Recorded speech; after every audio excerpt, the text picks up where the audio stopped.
If you picked up a copy of Nutrition Notes yesterday, which I recommend you do, it's a really great resource, you would have seen on the back page all about the scientific session symposium on fructose, sucrose, and high fructose corn syrup.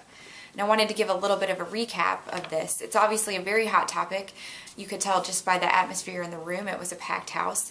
So I wanted to give you just a few tidbits of what some of the speakers mentioned during that session.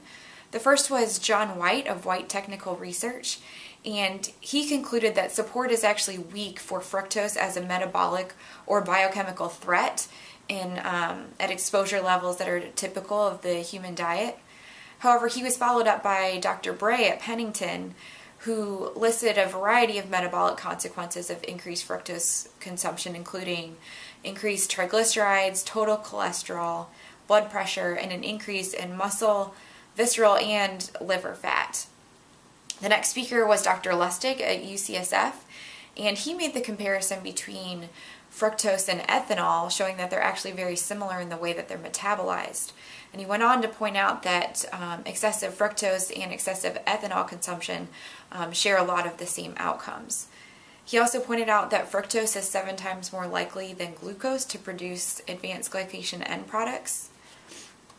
The next speaker was Dr. Rippey. He's a cardiologist, and he pointed out that there's actually no unique link between high fructose corn syrup and obesity, and also pointed out the real need both in the literature and in the popular media to differentiate between high fructose corn syrup and fructose when having these types of debates.